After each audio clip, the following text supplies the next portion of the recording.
kopi atau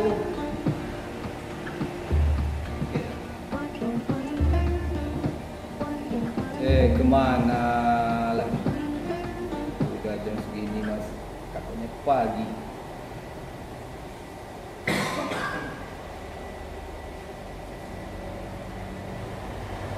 Halo, di mana? Oke. Ya. Yo. A few moments later. Aduh, maaf Waleman. Aduh. Di mana kok janjinya? Biasalah Waleman. Pekanbaru nih macet Waleman. Di mana-mana macet. Jadi di Simpang macet, sampai sini udah 1 jam pula Waleman. Kalau tak mau macet buat jalan sendiri. Pesan kopi dulu. Kopi satu. Tak pakai gula, no sugar. Kita sudah manis. Aduh. Bang Saud di mana nih? Itulah. Bang Saud ini kata OTW juga, macet juga. Tapi kalau Bang Saud ini kata dia lagi ngurus sampah. Di rumah itu sampah berserak, nunggu orang yang ngangkut sampah. Waleman. Tapi bayar. Aduh, bayar juga Waleman. Ngangkutnya tuh macam puasa Senin Kamis. Oh, ada pula seperti itu ya? Aduh, hari ini luar biasa viralnya. Dari ujung sana, ujung sini sampah semuanya lagi dibahas Waleman. Ini kan sebetulnya kan penyakit tahunan juga ini di Pekanbaru ini. Setiap akhir tahun, awal tahun, ya kayak gini lah. Apa kata orang darurat sampah Kota Pekanbaru. Kan ini. Itulah. Jadi kita ini dari dulu sampai sekarang itu aja masalahnya Waleman. Sampah ke sampah, sampah ke sampah, sampah ke sampah. Banjir, sampah, terus jalan berlubang. Itu saja. Ya mudah-mudahan pemimpin kita yang ke depan ini bisa lebih baik lagi. Kita sebagai masyarakat ini kan hanya bisa ya macam mana lah. Itu dia. Salam. Sorry. Bang Saud. Aduh, biasalah. Ini urusan di rumah belum selesai tadi. Jadi perumahan kami itu kan biasanya ada yang ngangkut sampah. Dari Ya kayaknya yang dikoordinir RT sih atau apalah gitu kan. Nah, cuma biasalah yang ngangkut ini kadang seminggu 2 kali, kadang nggak muncul juga ada seminggu itu. Ini udah agak lama ini. bau dah tu. Nah, makanya jadi istri pun udah sibuk lah tadi. Coba itu gimana tuh gitu kan. Tapi kan cuma sampah aja yang berbau kan. Oh iya. Apalagi yang bau urusan sampah tuh. Ada aja Waleman. Memang Waleman ini luar biasa. Ada bau-bau sedap-sedap ada juga. Belacat. Jadi tadi gini. Apa cerita nih? Sedap betul lah Pak, dari luar tadi cerita bual-bualnya tuh. Bung Fadil ini kan mengeluh juga dia tentang dia datang ke sini sampah katanya berserak. Oh, nampak juga banyak masih banyak di mana-mana, bau di mana-mana sekarang. Iya, itu memang sekarang lagi viral-viralnya lah. Di media kita juga di tnnnews.co.id itu juga wartawan-wartawan kita juga banyak ngupas soal sampah. Benar. Jadi Pekanbaru ini ya kan sudah jadi semacam tradisi baru ya. Sebenarnya kan dulu enggak kan. Masa dulu wali kota Pak Herman Abdullah lumayan lah, bagus lah. Bagus Adipura berturut-turut ya kan. Walaupun Adipura ini katanya ada juga lah apanya. Setel-setelannya sedikit. Tapi secara real di lapangan harus nampak bersih walaupun tidak seluruh ya. Tapi kan sekarang ini sejauh mata memandang ya kan gitu istilahnya, walaupun agak hiperbola lah sedikit. Di mana-mana sampah itu persoalannya. Dia begini, kalau pengamatan saya, di mana-mana itu sebetulnya sampah itu hal yang wajar. Di komplek dulu namanya di Rumbai itu ada namanya komplek Chevron. Oh iya. Komplek Chevron, kemudian di mana saja di PTP 5, di mana-mana saja sampah itu tetap ada. Betul. Permasalahannya mereka sampahnya di tempat sampah. Oh iyalah, setiap hari namanya kita belanja, masa ya kan? Nah, Nggak mungkin nggak menghasilkan sampah. Ini kan Cuma tak berserak. Tak berserak. Nah, ini saya dengarkan Pemko juga sudah melakukan upaya-upaya itu, termasuk salah satunya sudah mengantisipasi. Kalau dulu namanya ini tragedi sampah atau darurat sampah akhir dan awal tahun. Ini kan dilelang sudah di awal. Ya. Bupati mungkin dapat juga informasi ini mungkin. Saya baca itu sekilas-sekilas saja. Oh, lelang sampah. Lelang sampah. Ya. Kita baca di media memang lelang sampah ini di awal tahun, di akhir tahun. Akhir tahun kemarin. Namun transisi ini kesiapan pemerintah dan pihak ketiga pun belum maksimal kesiapan. Ini persiapan dari awal perencanaannya. Itu akhir tahun lelang kan, kalau nggak salah di media itu kita baca langsung diumumkan akhir tahun kemarin kan. Pemenangnya PT Ela kalau nggak salah namanya itu. Walaupun banyak kritikan PT Ela, bukan Ela yang janda incaran Wak Leman dulu langsung Ela ini apa nama perusahaan? Bukan, saya nggak mau tahu. Nah, ada chemistry story panjang dengan Ela. Maksud saya gini, dulu kalau tidak salah tahun 2022 atau 23 itu saya kurang pas itu. Itu kan ada juga yang PT Ela ini yang pemenang gitu. Iya, kabarnya iya. Yang dulu punya sempat bermasalah juga karena kinerjanya nggak bagus dulu. Karena kata dewan kita viral hari ini, Zulkardi mengatakan PT Ela ini perusahaan yang telah di apa hitam itu. Daftar hitam. Bukan karena ini kan, bukan karena wan prestasi lama terus sekarang tidak terus, kan bukan karena itu kan. Tapi kata dewan yang Zulkardi itu Mas Zulkardi memang gara-gara sampah yang 2 tahun yang lalu gitu. Kalau prosesnya kan betul. Proses lelangnya. Ya, kan itu kalau saya baca yang ikut lelang cuma 2. Gitu ya kalau salah ya. Betul. Sehingga yang satu kurang memenuhi syarat, yang ini memenuhi syarat. Jadi ibaratnya memilih yang buruk di antara yang paling buruk lah gitu. Kacau juga di persoalan. Jadi ibarat kata Bang Saul, itu dipilih mati emak, tak dipilih mati bapak. Iya. Si malakah mah. Kalau ditunda lagi justru jadi masalah juga bagi Pemko kan, karena udah di akhir tahun nih persoalannya. Kalau tidak langsung diumumkan kemarin karena cuma 2 misalnya, tapi dua-duanya nggak sebenarnya ya nggak berisiko. Artinya satu pernah punya masalah, satu nggak memenuhi syarat misalnya. Tapi kan kalau nggak ditentukan, mungkin sampai bulan Maret ini kita bau-bau teruslah seluruh kota ini gitu. Betul. Jadi yang perlu dilakukan kalau menurut saya sekarang, ini kan sudah ada pemenang nih. Ya. Oke, sudah ada upaya-upaya mungkin. Saya dengar kemarin juga pemerintah kota juga melalui ada PLH Sekda ya. Turun langsung meninjau. Cuman ya kita udah tahun 2025 tapi ngangkat sampah yang bertumpuk kayak kata orang itu bersepai, tapi masih pakai manual. Entah kami lebih lelah siapnya kan. Ya. Betul. Seharusnya kan ada alat berat untuk mempercepat kerja, tapi oke lah, tapi ini sudah ada upaya. Kemudian hari ini saya baca juga berita juga ada PJ Wali Kota juga turun langsung. Ini kan artinya pemerintah kita sudah cukup care lah. Kalau untuk PJ Sekda kayaknya memang sudah berusaha maksimal lah, karena ya takut juga kena serang masyarakat kan. Ini sensitif masalah sampah ini. Kita dulu kan sempat kita punya masalah besar sampai TNI, Polri dikerahkan, kan malu kita. Ada tersangka gara-gara ada tersangka. Memang ini dalam undang-undang kita kan ini masalah kebersihan lingkungan hidup ini kan merupakan hak dasar. Ya. Hak dasar masyarakat yang harus dipenuhi oleh pemerintah. Di pemerintah sendiri, ini saya baca aja Bang. Oh iya. Di pemerintah sendiri, urusan lingkungan ini adalah urusan wajib. Artinya tidak ada alasan pemerintah untuk mengabaikan ini. Barangkali PJ Wali Kota, PLH Sekda sangat memaklumi ini, bahwa ini urusan wajib pemerintah yang harus diselesaikan. Ya, harapan kita tentu ada perimbangan. Perimbangan antara usaha yang dilakukan oleh top leadernya ini dengan teknisnya. Dinas lingkungan hidup. Iya.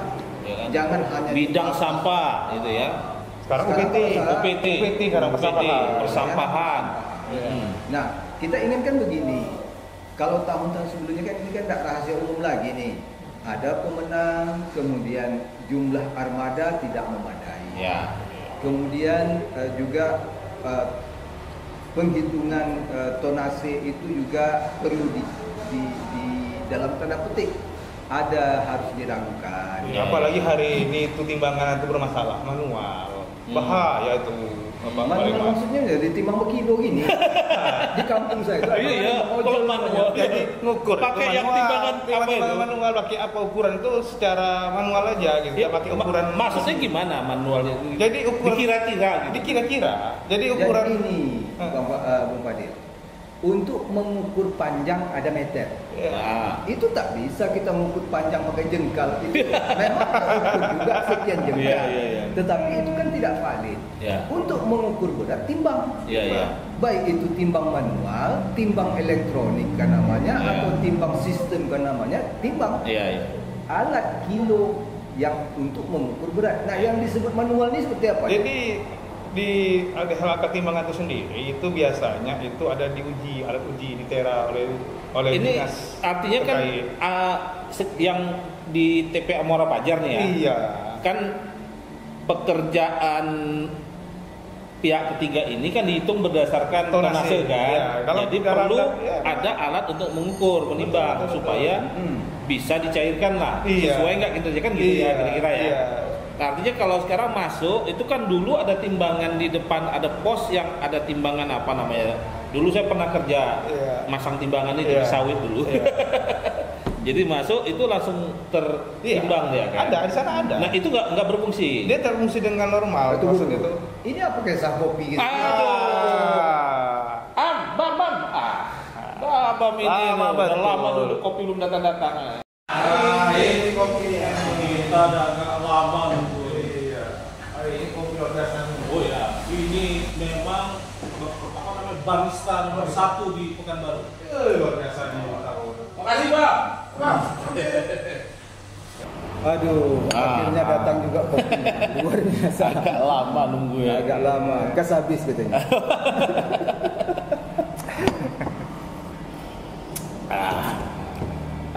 Luar biasa.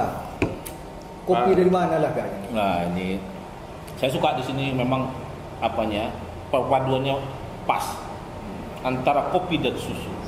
Susu nggak boleh terlalu besar, terlalu banyak. Nggak boleh terlalu banyak. Kalau minum kopi, dia selayang-selayang. Karena Jadi rasa kopi tetap dapat. tetap dapat, jangan berubah jadi rasa creamer susu. Kopi itu pahit, Mm-mm. tetapi sesuatu yang pahit itu kadang-kadang kesannya luar biasa. Oh, Ini Walaupun jangka. gula itu manis, Ah, tapi ketika kopi datang, gula yang berperan, tapi tetap kopi yang kita minta. Iya, Bukan iya. air gula. Bukan air gula. Iya. Makanya Jadi semua harus sesuai dengan tupoksinya. Kopi tupoksinya memberikan rasa pahit. Gula atau creamer susu itu memberikan rasa manis. Sama dengan sampah itu. Balik lagi kita ke situ. Balik lagi. Artinya sekarang pemenang lelang sudah ada. Tapi kan kita tadi sebutkan pemenang lelang ini punya catatan hitam dulu. Ya, mudah-mudahan berubah. Ya. Nanti kan gitu harapan kita. Walaupun banyak kritikan, tapi ya mungkin kan namanya manusia berubah, mungkin perusahaan juga nggak mau ambil resiko kan. Ini kan reputasi juga lah.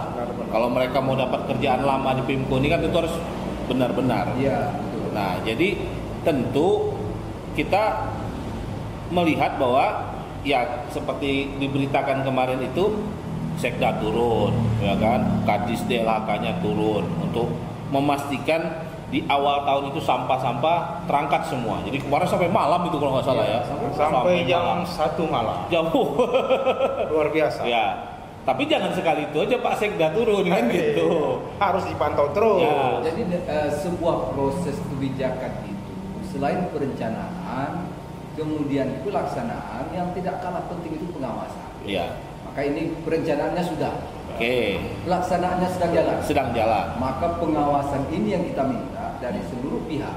Kalau tidak salah ini juga DLHK juga harus bekerja ekstra. Mm-mm. menuntut ke pihak perusahaan supaya bekerja sesuai dengan SOP. Benar.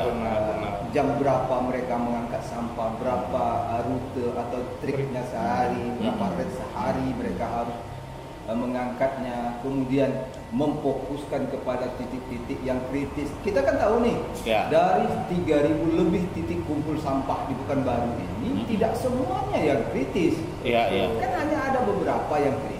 Yang misalnya berada di tengah pemukiman, kemudian protokol, di jalan protokol.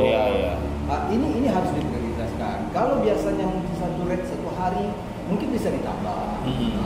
Itu maksud kita supaya jumlah volume sampah dengan jumlah armada yang datang itu seiring. Nah, PT ELA juga harus bisa melakukan sebuah pembaharuan, meyakinkan masyarakat Kota Pekanbaru.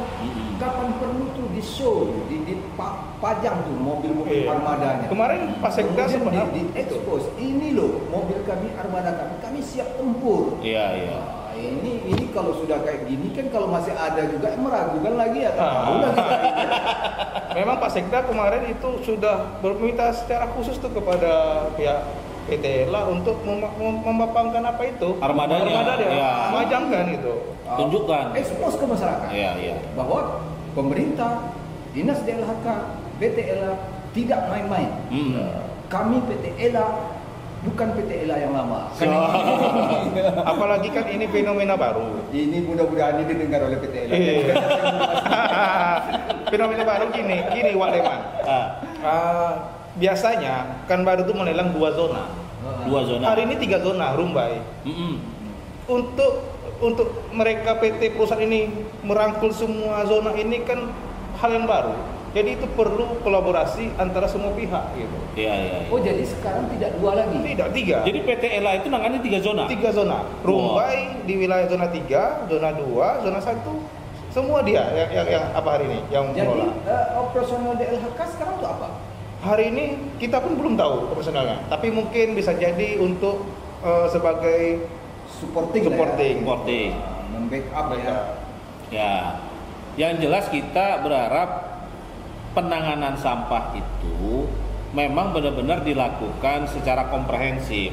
Memang nggak bisa kalau aja pemerintah saja, Waleman. Ini juga kemarin saya baca juga atau saya nonton YouTube-nya di TNN Channel itu, Pak Sekda menghimbau juga camat, lurah, masyarakat aktif juga untuk ikut mendorong bagaimana pengelolaan sampah di Pekanbaru itu bagus gitu kan. Memang ini kan kalau saya melihat sekali lagi ini kuncinya konsistensi.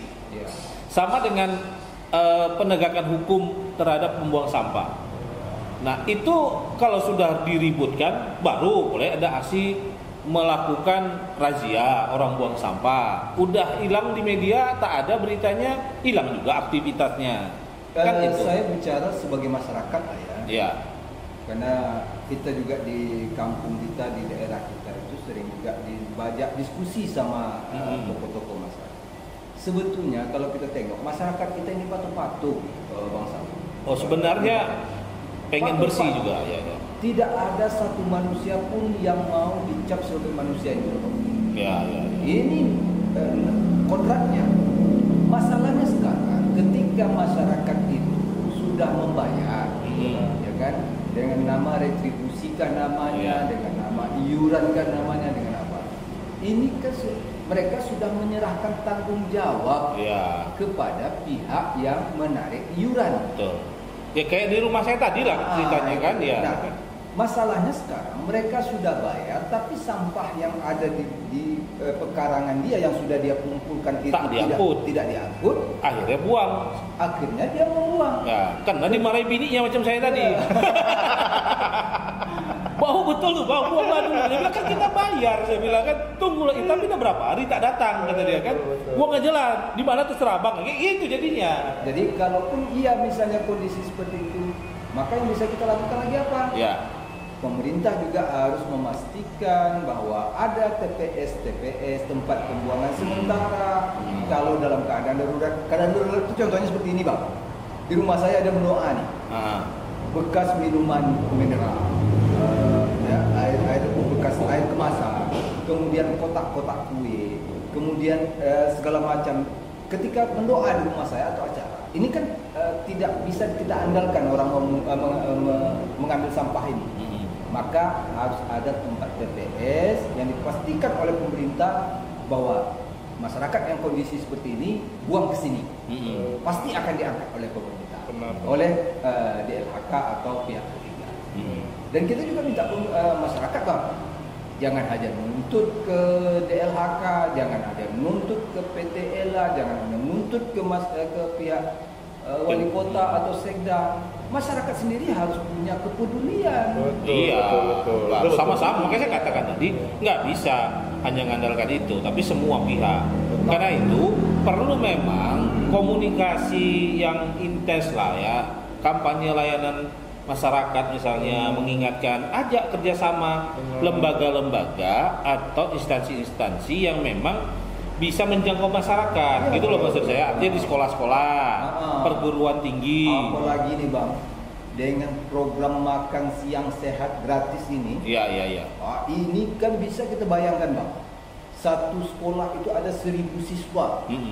Itu kan pakai packing Bang. Ya. Apa nama kalau bahasa kamu? Ya tempatnya lah. Tempatnya itu kalau nggak salah saya plastik atau kertas atau apa. 1.000 Bang sehari. Iya. Kalau siswanya 1.000. Iya. Kalau sekolah yang besar, ini kan perlu ada penanganan treatment khusus dari pihak DLHK, pihak sekolah maupun stakeholder. Tak hanya tempat itu, makanannya kan juga mungkin bersisa ya. Karena saya baca di koran, di media itu banyak juga anak-anak yang tak antusias. Jadi tak habis makanan itu karena tak enak deh. Tak enak, Bang. Bukan tak enak, makanan ada yang bilang tak enak, Wak Leman. mungkin porsinya itu banyak. Oh ya, ada juga porsinya banyak. Itu tak habiskan. Atau sayur banyak, kasih sayur, anak-anak ini kan jarang mau makan sayur. Mungkin juga anak-anak ini nggak suka yang ini, dikasih yang ini, menunya sama gitu. Nah itu, jadi semua lah. Ini potensi sampah, saya pikir bukan hanya, tapi kita harus berpikir jangka panjang menurut saya. Bukan hanya soal membuangnya ke TPA, karena kan di TPA sendiri ada persoalan kan. Persoalan tadi udah situ, Bang. Ada satu yang perlu diingatkan, yang harus selalu disampaikan oleh pihak-pihak yang menangani sampah ini ke masyarakat, baik itu melalui forum RT RW, forum LKM, forum majelis taklim, masjid bisa juga. Bahwa kita Indonesia ini tidak bisa lagi abai terhadap penggunaan plastik, Bang. DLHK harus membuat program ini. Ya, mengurangi sampah plastik juga. Mengurangi sampah plastik sudah terlalu besar beban negeri kita ini, beban bumi kita ini terhadap sampah plastik ini. Nah, ini supaya dihimbau-himbau, masukkan itu, kerjasamalah dengan lembaga-lembaga dakwah, dengan lembaga-lembaga kepemudaan, organisasi kepemudaan dan segala macamnya, sehingga sampah yang ada itu betul-betul bisa terurai. Betul. Tadi abang cakap tadi, setelah dari diangkut dibuang ke mana? Kan TPA Muara Fajar tuh. Kan ya kita lihat TPA itu sendiri juga dalam kondisi yang sudah mulai kritis. Artinya lokasinya dengan jumlah sampah yang masuk setiap hari sudah over kapasitas, ya kan?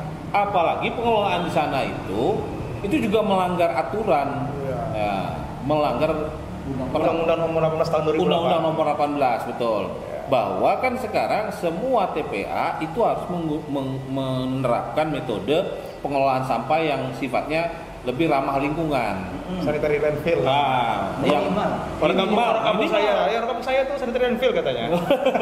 Minimal sanitary landfill, ada lagi tuh tingkatannya, ada lagi. Tapi minimal sanitary landfill.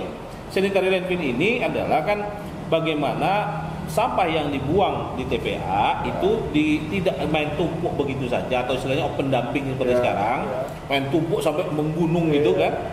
Tapi harus dikelola. Kenapa? Karena memang kalau sampah itu ditumpuk begitu saja, itu ada potensi pencemaran lingkungan. Air lindinya masuk lagi ke bumi atau ke lahan, ke saluran pembuangan, lalu masuk ke sumur-sumur warga kan, meresap ke tanah, kan itu bahayanya gitu. Makanya sanitary landfill itu dia buat wadah khusus, lalu di situ ada pengelolaan air lindinya seperti apa, pengelolaan gas metananya kayak apa, lalu nanti setiap periode tertentu atau ketinggian tertentu itu diratakan dengan alat berat, digledor gitu ya, kasih tanah, baru hamparkan lagi Jadi tanah. kayak piramid ya tuh. Nah, kan itu yang kemarin saya baca juga tuh di media, Menteri Lingkungan Hidup.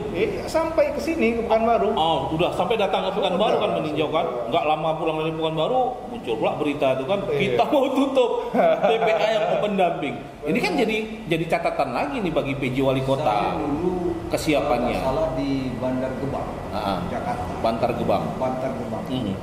Itu kan TPA-nya daerah Jakarta, kalau nggak Hmm. salah dan sekitar. Itu karena menggunakan sistem open dumping tadi, itu kan pernah ada longsor, Ya. ada musibah di sana. Mhm. Dan juga betul kata Bang tadi, di samping itu beresiko pencemaran udara, Ya, baunya. baunya. Hari ini mungkin kita tak merasa apa-apa, Ya. tapi bukan berarti tidak ada apa-apa. Gitu. Karena kita pun jauh dari lokasi situ. Ya, saat ini. Saat Besok Makanya organisasi-organisasi, yayasan-yayasan yang peduli dengan lingkungan itu sangat-sangat care tuh Bang dengan masalah TPA ini. Iya, iya. Mereka sering menggugat pihak pemerintah itu karena tidak memperhatikan itu, terutama air lindi tadi Bang. Iya. Air lindi itu ketika dia masuk ke bercampur dengan air bawah tanah dan itu dikonsumsi oleh warga, Ya. itu luar biasa. Tuh. Apalagi masyarakat kita mah sebagian besar masih mengandalkan air bawah tanah kan. Benar, sangat benar. Karena PAM atau PDAM-nya kan belum mampu melayani seluruh kawasan perkotaan ini.